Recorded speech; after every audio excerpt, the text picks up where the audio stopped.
Well, good morning, everyone. Afternoon, evening, wherever you are in the world. I'm Michael Daniel. I'm the president and CEO of the Cyber Threat Alliance. Thank you for joining us on this webinar. We've got a great set of panelists here to talk about how AI and AI tools are changing the landscape for threat intelligence sharing organizations, ISACs. So I'm going to let each of our panelists introduce themselves in turn. I will note that JD Denning from FS-ISAC had to drop out at the last minute, so he will not be joining us today. But Pam, maybe we'll start with you. Thanks. It's Pamela Damone, and I'm the Chief Security Officer and VP of Strategy over at Retail and Hospitality, ISAC. Great. Errol? Hey, good morning, and thanks, Michael, for having us here today. My name is Errol Weiss. I'm Health ISAC's Chief Security Officer. Great. And Jonathan? I'll echo that. Glad to be here today. Jonathan Braley, I'm the Director of Threat Intel for the Information Technology ISAC, and then I wear many hats, but we also, I'm the Director of Threat Intel for the Food and Agriculture ISAC as well. Yeah, we'll probably come back to that point, Jonathan, about how that sort of works and some of the crossover between the different ISACs. But I'm going to start with a very broad question. How is adversary use of AI tools changing the cyber threats that your industries face? And, is it affecting one aspect of the threat more than others? And I'll let whoever wants to jump in on that take it and run. I guess I can Go start ahead. off. I'm going to say the obvious that the biggest change is speed. And what I'm hearing most is that AI is helping the attackers do more, faster, and then from a research company writing it can help them research a company and write convincing emails. They can find weak spots faster, choose targets with less time, less expense, less expertise, and the results just more attacks that look polished and personal. And it's basically compressing time for both the defenders and the attackers. So time, speed. Yeah, that speed feature seems to be the thing that we're hearing about the most, certainly from our members as well, is, when you talk about like sort of time to exploit, right? The length of time between when an exploit is discovered and when you can actually, or when a vulnerability is discovered to when you can actually exploit it, that time is shrinking. Errol, what about from your perspective? Yeah, I think in the health sector, like AI's biggest impact is making identity compromise and social engineering faster, much like what Pam talked about. It's cheaper, it's harder to distinguish from these real operational requests that might be floating around. And attackers can convert that into ransomware and data theft pretty cheaply. I think the last thing that I would add there is that, again, from the health standpoint, patient care environments, when you think about what's happening in a hospital and critical life-saving services that are happening at one time, high urgency, hospital settings have lots of third parties. It's incredibly complex workflows and identity workflows. And so it's perfect conditions for AI-enabled social engineering and credential theft in those environments. Yeah, Jonathan, what about from the IT sector or the food and agriculture sector?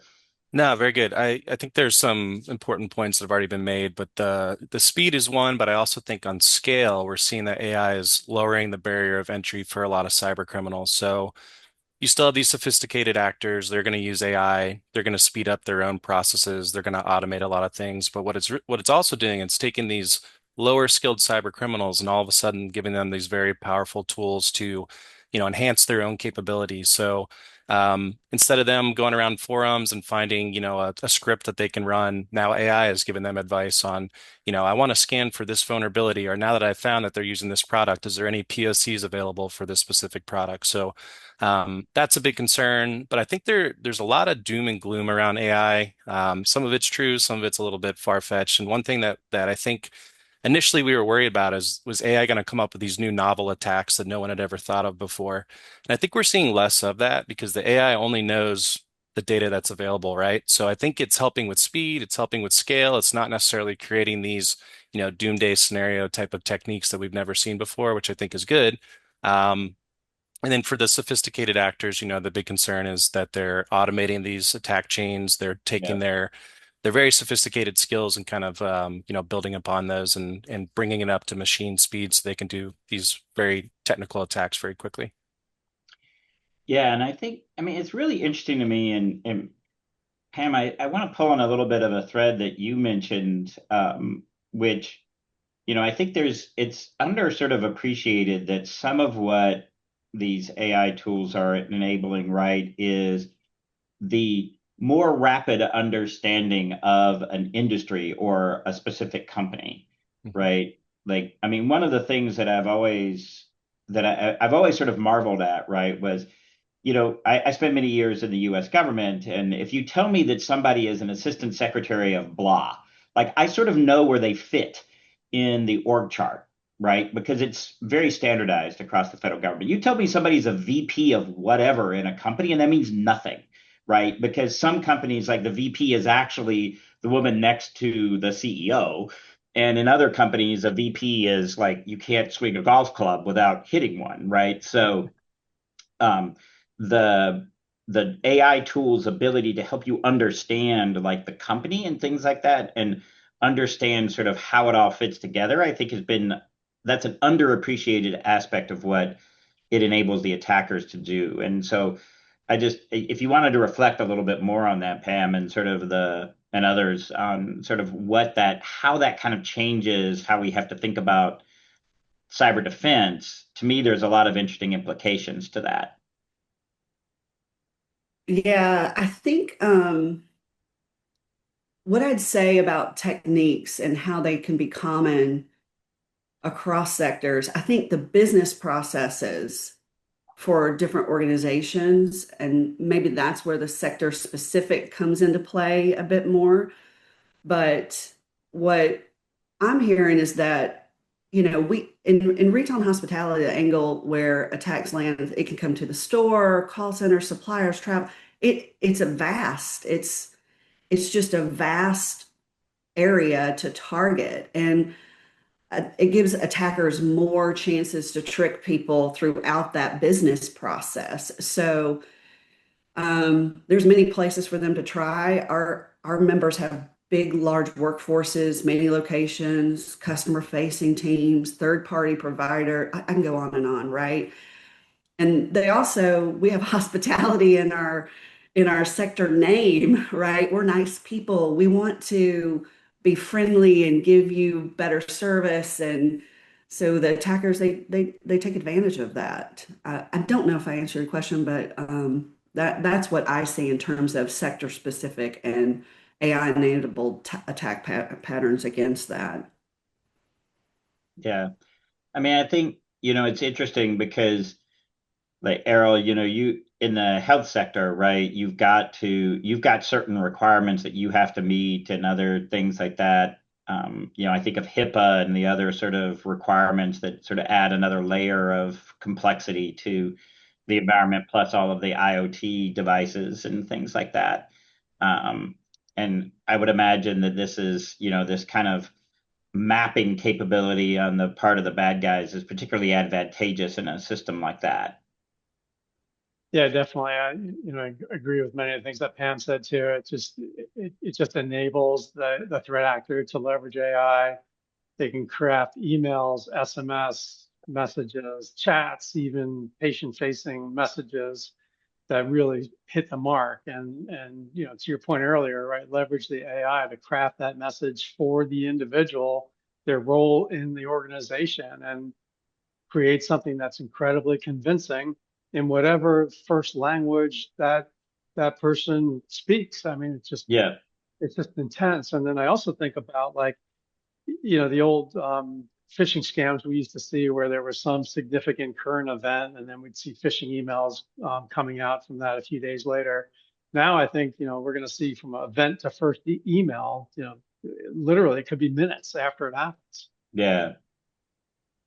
Yeah. Yeah, I would say to your point, Michael, too, one is the business units where people reside, but also the technologies they use, right? So critical vulnerability in an OT product comes out. I'm guilty of it too, but I'm gonna first look up what sort of industries use this product, and then, what's the market share for each of these industries. So you can start to drill down into these specific potentially vulnerable companies. So for a threat actor that sees this new vulnerability. Maybe there's a proof of concept historically. Maybe they didn't really know who to target first, but now all that stuff can be synthesized and generated pretty quickly with AI. So big concern from a reconnaissance perspective. Yeah.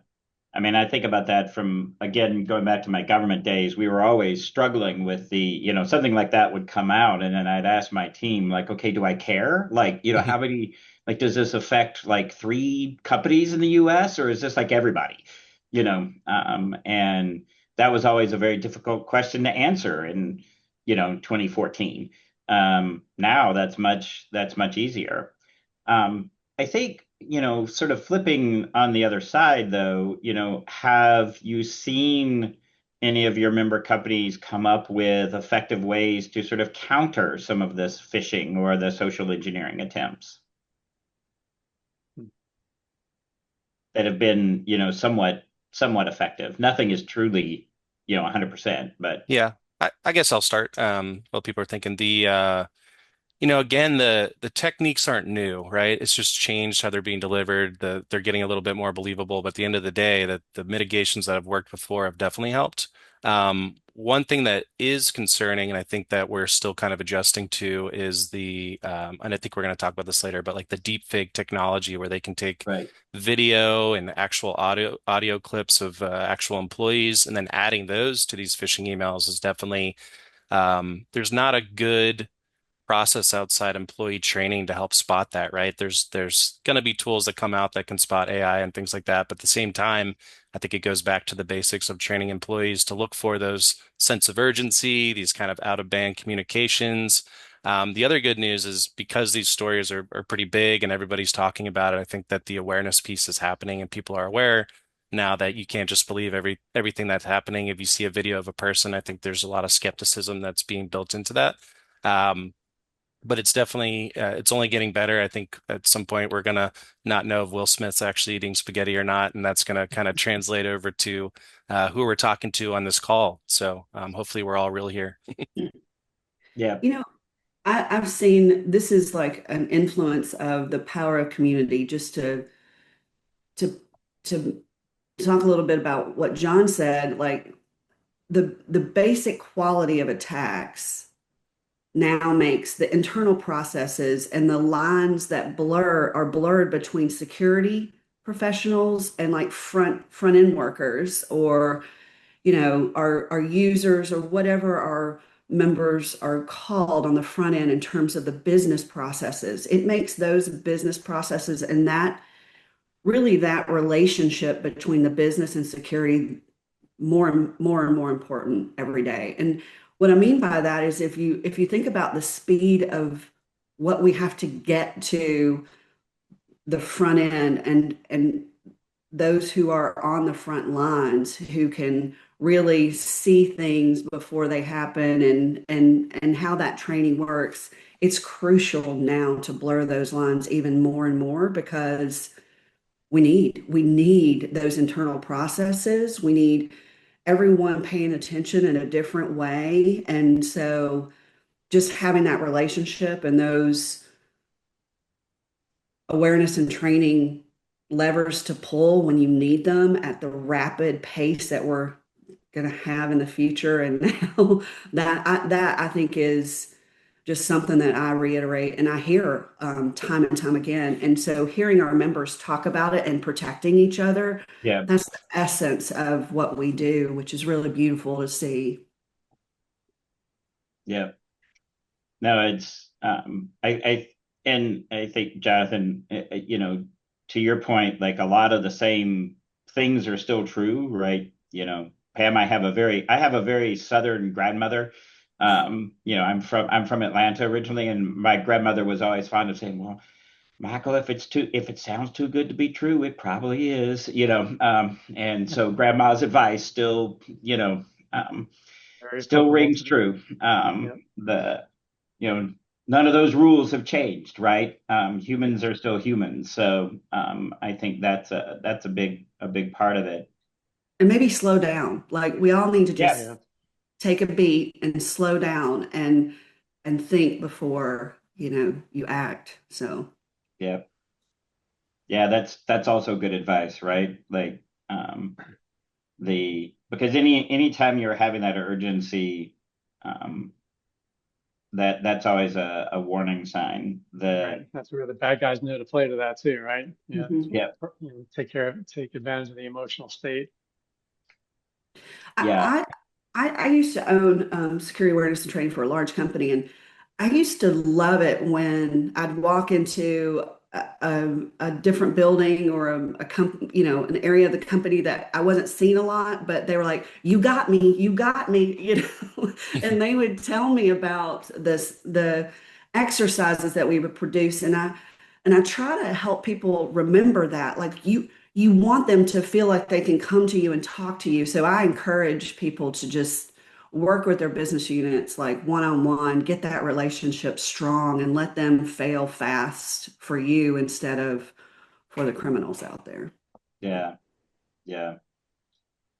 I think another aspect of how things are changing, right? There's been a lot of discussion among certainly our members at CTA about mythos and the coming tsunami of vulnerabilities, right? That those kinds of capabilities will enable. And from my perspective, this really means that we need to start thinking about how we manage vulnerabilities differently. Mhm. Um, and uh, are you seeing that already? Are companies in your industries changing their patching strategy or their vulnerability management strategy in response to sort of the mythos moment, if you will? Errol, maybe I'll start with you on that one. I was hoping to go last as I want to throw a zinger out there, but I'll get started. Um, yeah, I think that we've talked a lot about speed, and so I think the realization today is that it's not just about patching faster. That's not going to be the silver bullet because we've got to change that whole process behind patch management now, and think about things like exploitability, exposure, and Yep. business impact, Yep. and be able to use all of those elements to develop priority, but then create some automation around here, maybe leverage AI on our side to help with all of that.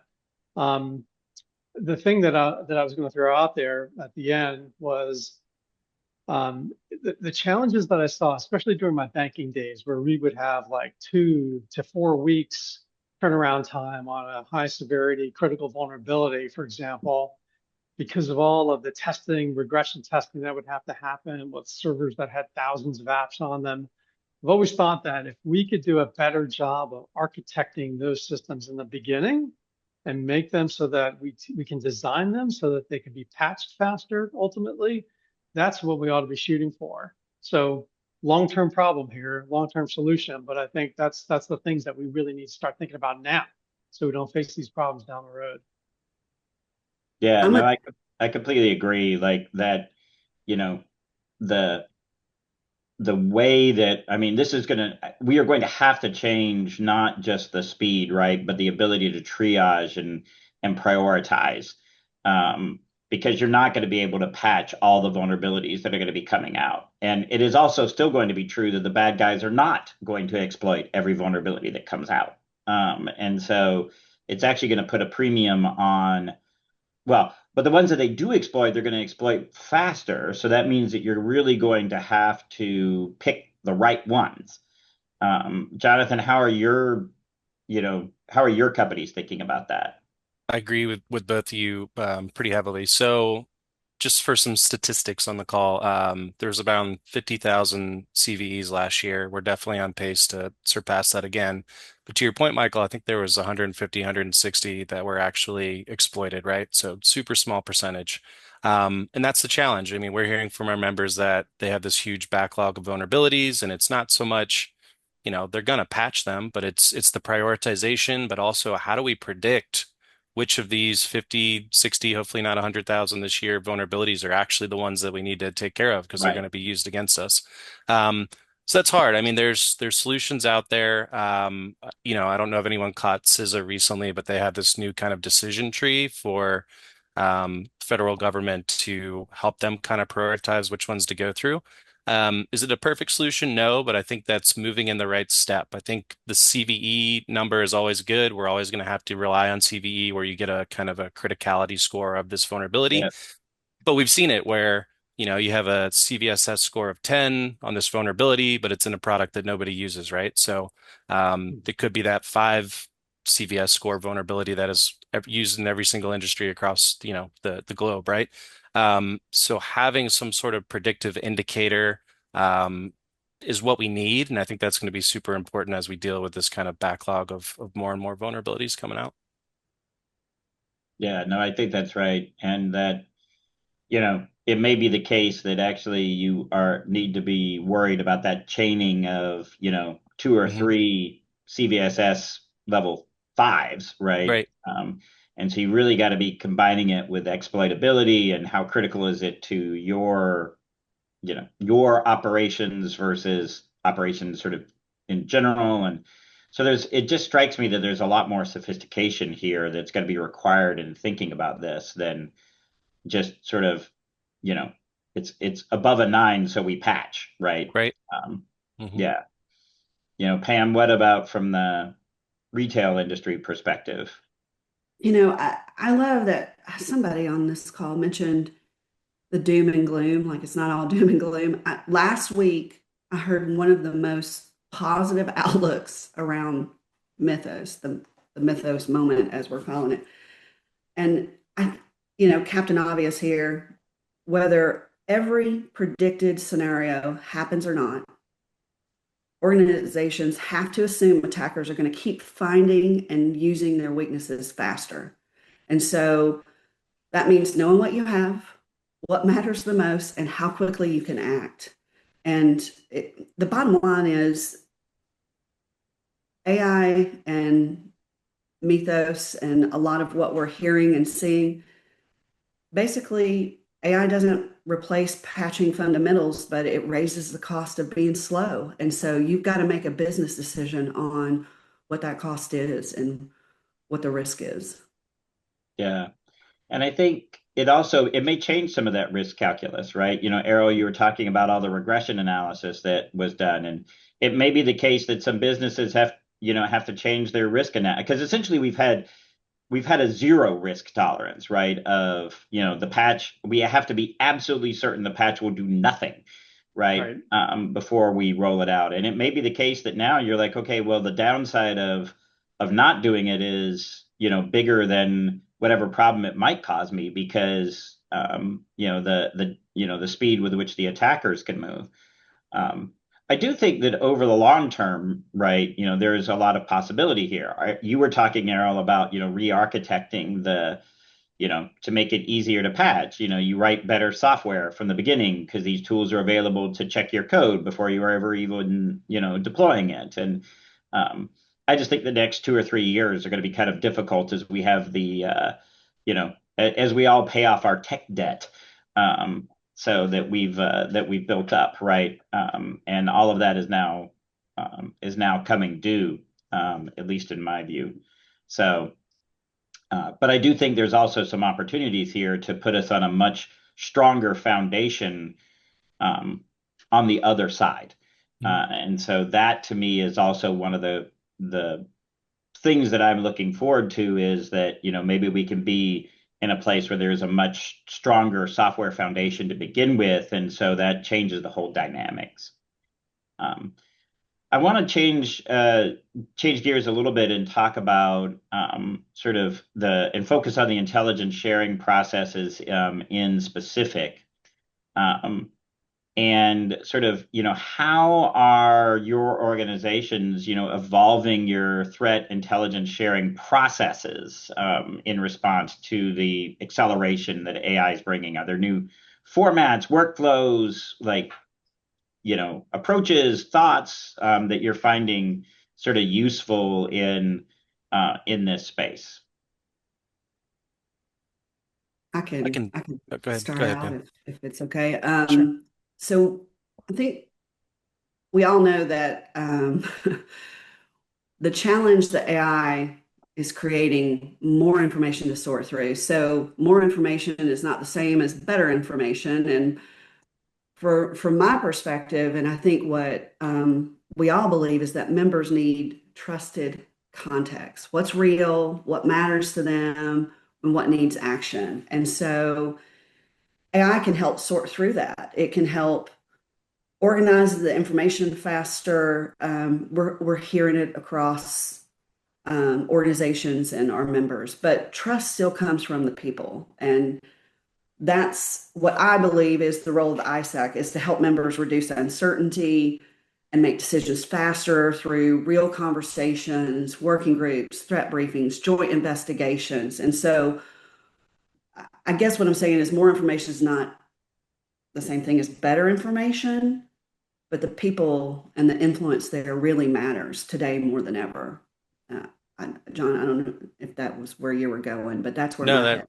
definitely rings true. Yeah, I was going to say that, our ability now to really drill down into what our members need is improving. We can get a common list of hardware and software, figure out the kind of percentage of what everybody's using, and then all of a sudden you can have AI scanning through the product security pages and blogs and, finding that information quickly, but adding that analysis as well on why is this relevant to you, synthesizing that data very quickly is great. I think for our perspective too, for my own team of analysts, it's like, how can we use AI to save our time so that we can do more for members? So, Yeah. having empowering our workforce instead of trying to replace and saying, hey, think about what's manual that's taking a lot of time in your day, and how can you use AI to kind of improve that? We've really been doing that. And then often also shifting the mindset from being a tool consumer to a tool builder has been really neat for our team because we all have some coding background, but we're not prolific developers. But now all of a sudden, we have these tools where you've had this idea in the past, and you said it'd be great if we could do this, but there's nothing commercially available, and we don't have the resources or time to go and develop it. But now all of a sudden, we can start leveraging the AI to help us do some of these really neat things that we've always wanted to do. So we've really embraced it. I think that would be my advice for people listening as well, as it's not going anywhere. I think you got to find ways to start incorporating it. I know that we're probably talking about some of the safety of that and starting to bring stuff in, but it's been a good asset for the ISACs for sure. Yeah. Yeah, adding on to what John was saying about doing more for the members. We're at Health ISAC, we're definitely leveraging AI technology to do exactly that. And I think, like for example, like some of the daily commoditized reports that we do, we're leveraging AI to help us with that, and essentially, hopefully, put a near finished product in front of our analysts and allow them to just double check everything before we kick it out. I think it's also allowing us to do better analysis and put out better products in other cases as well, where we're putting out like threat bulletins or other advisories and have a much more thorough set of recommendations and mitigations, which I think is some of the most important parts of those advisories that we put out.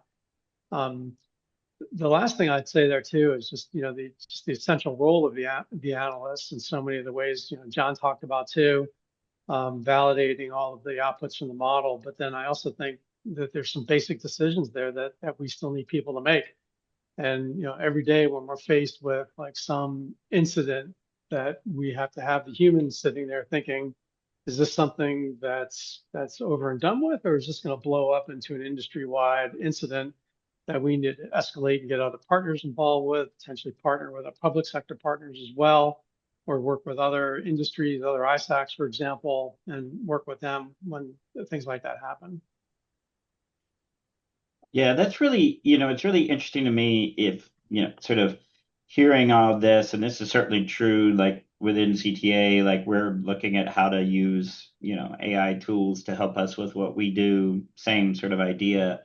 But what's interesting to me is none of us are talking about like, oh, and so now we can get rid of all of our analysts, right? Like, we're all talking about how it makes our analysts more effective. It allows them to focus on, higher value add, like all of those things, right? And so um, I think it's really worth sort of focusing on that as like I think at least my impression is that in the threat intelligence space, like for the defenders, most of these AI tools are actually enabling. They're not replacing Mhm. um, analysts. And there's still a lot of that human expertise that's really needed. And that what you're actually seeing is the power comes from combining the humans with the AI tools, not trying to replace the humans with AI tools. Is that your experience as well? Yep. I think Jonathan said something that I haven't mentioned, but looking for ways to continue growth and becoming more efficient. That's always been something that's like been ingrained in me as a professional through my 30 plus years in IT. I think the thing that I would say is that key skills around critical thinking, clear analysis, communication. I'm going to say a little bit of healthy skepticism Mhm. and how to know how to ask better questions of AI tools is where we are Bingo. Yep. today, right? Yep. And so I think the analyst role becomes more strategic, not less important in the future. Um, Personally, I trust remains human, full stop. Yeah. What I keep telling my team is that you should not be worried about AI taking your job. You should be worried about somebody else who can use AI better than you can taking your job. Good point. Yeah. Yeah, I was just going to throw out, I remember when kind of AI hit the market a few years ago and I started hearing jobs for like prompt engineer and it seemed crazy, like someone just asked questions all day. But when you actually start to use these tools, I mean, you get the results from AI the better questions you ask. So, we've done a lot on that side too to do the research on how do we, set the tone, how do we give it these skills, how do we give it the background so that the answers we're getting are valuable and not just, letting the AI do a quick Google search that you could have done. So, there's a lot to it, and Yeah. like you said, I think our analysts are definitely growing, and there's a lot more to it than I think we initially thought. And Yeah. John, to your Yeah. point, right? Like, you need the CTI experience to be able to even frame those questions, right? Right. You need Right. that adversarial thinking. You need that structured analytical process that Hmm. you've gone through manually in order to frame that question. Yeah.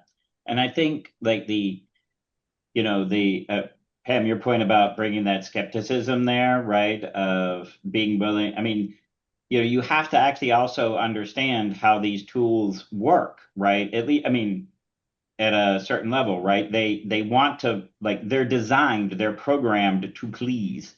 Hmm. So like the sycophancy issue is real, right? And I mean, when I interact with the tools and things and they pop out some answer, I'm like, no, that's wrong. And then they're like, oh yes, you're right. Let me let me rephrase, and you're like, okay. So, it really is like having a 22-year-old like gung-ho intern who is like really aiming to please, right? And they're absolutely convinced of their answer until they're not. I mean, and so I think you do have to bring some skepticism to the output, and again that critical thinking that you know and that's why I'm always very careful to like I'm not a big fan of using like terms like companion or assistant or other things. I think of these things as tools because they are still code.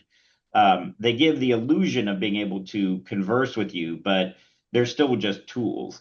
And I think that's a much healthier way of they're very advanced and they're very capable tools, but they're still tools. And I think if we let ourselves get deluded into giving them more sort of cognitive capability than they really have, this comes back to your point, Jonathan, earlier about like they're not creating novel things, right? They're you know very rarely do we see that. It's there's not been whole new attack classes that have come out. Um, as a result of these AI tools, and I think that's something very important to keep in mind. I think one of the questions that we wanted to discuss is, where do we see the biggest opportunities for cross-sector collaboration on these AI-enabled threats, and what barriers to that collaboration need to be addressed? Pam, maybe you can start on that one. Yeah.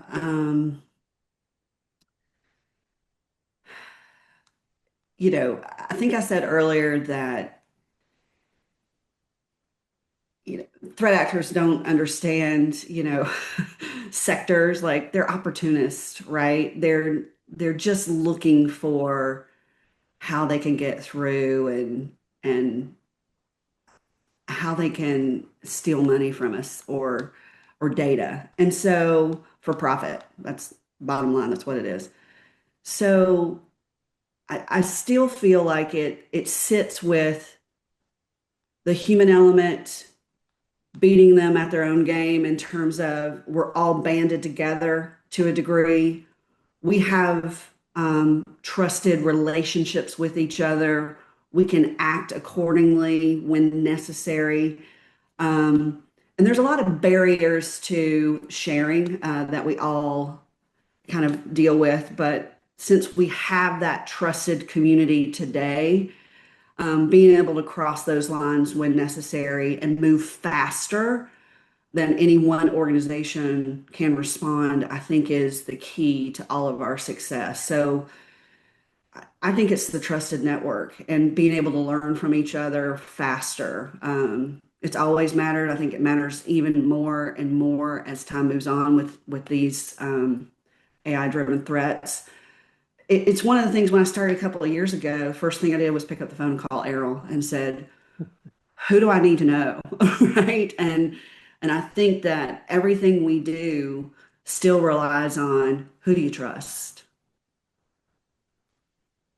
Yeah. Yeah, I would just add quickly that, we're all part of the National Council of ISACs, and I think we do a very good job sharing. I have ISACs weekly that send me stuff because they see it impacting the IT sector, the food sector, which is great. But again, going back to now, I can become, a subject matter expert in health or energy or these other sectors where I don't have a lot of experience, as I'm doing my research now and saying, what industries is this vulnerability that I'm concerned about in the IT also impact? And that's going to start to allow me to say, like, you know what, this would probably actually be a big deal over for, the health ISAC. I should send this over to them. So I think there's a lot of opportunities there. I'm sure as, our ISACs continue to grow, as the National Council starts to do things with AI as well, we're going to come up with a lot of cool automations and things. So I think it's kind of an exciting road.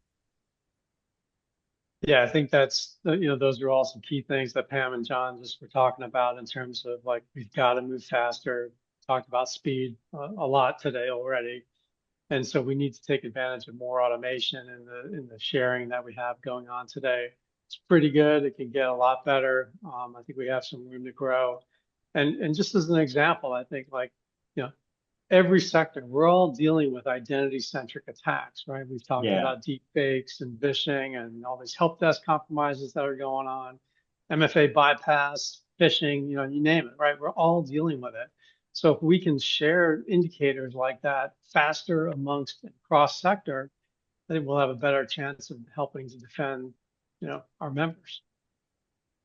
Yeah. I mean, I really think of it like, the ISACs becoming kind of part of the network of ISACs really becoming part of the immune system for the internet, right? So that something emerges and, the immune system begins to respond, and very quickly that, that pathogen is neutralized because, That's right. it doesn't get to Reminds keep me of, working, sorry. 700 times. Sure. I mean, yes, it works the first, 10, 20 times, but then the immune system begins to respond. And, pretty soon that, that technique, that approach, that vulnerability it's already been patched in most places. It's already been fixed. You know, or that, that deep fake approach or whatever, that's well known now, and that I think could really change the dynamics, across the board. Go ahead, Errol. It looks like you want Yeah, I to was just add going to say, I to that. mean, yeah, it's just the goal. I think, Michael, as you were talking, it just reminded me of the browser protection technology that we have Right. in so many of the current modern day browsers today. We could replicate some system like that and be able to push things out like that in an automated fashion. That'd be terrific. Hmm. So, Yeah. a good goal. Yes. So are there, we haven't talked a lot about sort of support from the, sort of governance or sort of risk controls. But there are safety issues. There are issues with using some of these AI tools for defense that the attackers can exploit. And, are there governance approaches or risk controls that are proving effective as you adopt these AI tools? Yeah, I'll go first. I'm hearing a lot about how those rules are being set and being used, who's accountable, what data can be used, and how risks are reviewed. As AI tools start taking more actions on their own, I think we've got to be clear about what systems the tools can access, what they're allowed to do, when a person must approve the actions, and how results are checked. So this is going to be the kind of crux of it, and it's boring. But as they say, I think discipline scales a lot better than enthusiasm. So I think we have to be mindful. But I'm hearing that most organizations are treating AI like any other major business technology. I don't know if my friends here have heard anything different, but Yeah, I think you're spot on. I think you've got to treat, that was one of the things I wanted to talk about in this section was just the whole entitlement lifecycle process for agentic AI. And we've got to treat it like every other entitlement that we have in our systems. And so, you need to have somebody that can approve that. You need to periodically review that, just like we review people twice a year, for example. You should be reviewing these agents often enough as well. And then also what happens when you've reached the end of the life cycle for that agent? Are you offboarding those entitlements? So the whole process needs to go through a very similar process. Yeah, I was just gonna throw out, I know, Michael, you were talking about how, it's not an actual person, even though sometimes I feel like I do have an employee named Claude that works for us. But no, I've heard, the topic has been agentic AI as a new insider threat, and I think there's a lot of truth to that. Um, these things have to have permissions, right? I think we're in this weird bubble like we had when cloud storage came out, right? Like the world was falling, people were worried all of a sudden these documents are going everywhere. And we adjusted, and I think right now we're in this kind of adjustment phase for AI. There's a lot of unknowns about it. There's a lot of new features coming out, but it is a huge concern. I mean, we've seen the headlines where somebody installs a calendar app with an agent that reads their email and schedules their calendar, but then all of a sudden, an adversary asks a very specific question, then all the emails and calendar details are being sent to them, and they're closing these gaps. I mean, the companies that are building these products are closing it. We're learning that, hey, we can't just give this thing full permissions. We got to have some guardrails. We need to treat it like an employee and give it at least principal privilege for all the access to systems. So there's an adjustment period. I'm hopeful that we'll kind of cross that bridge and be able to there's going to be tools available for us to do this more safely, and there's going to be concepts and best practices and things that we're all going to be able to follow down the road. Yeah, and I think really thinking care again, it comes back to Pam, something that you said, which is you can move out smartly, but you don't have but rushing may be worse than that may be the worst problem than trying to be a little bit behind, right? Hmm. In terms of deploying the agents. And to my mind, you also should be asking the skeptical question of how does this actually help me? Does it in fact actually make something easier? Does it in fact actually make something faster? Does it in fact actually improve productivity, right? Does it do all of those things? If it doesn't do those things, then it's probably not, it's not really beneficial. So and you should think carefully about whether or not it's actually doing what you want it to do. So I think we're getting close to the end here, and so I'm going to kind of open it up to you to sort of give your final thoughts on this topic. I mean, obviously, there's it's going to continue to evolve, it's going to continue to grow. We're all going to grapple with this, but Pam, maybe I'll start with you. Yeah, I think I would just say that AI is it's not creating every problem from scratch. It's just making existing problems faster, bigger, and harder to sort through. And so leveraging it as the defense is paramount. And really, I'll just reiterate that the real value of an ISAC, find your vertical, it's the trusted context. And I can tell you, I've been here 2 years and it's a beautiful thing to watch. Great. Jonathan?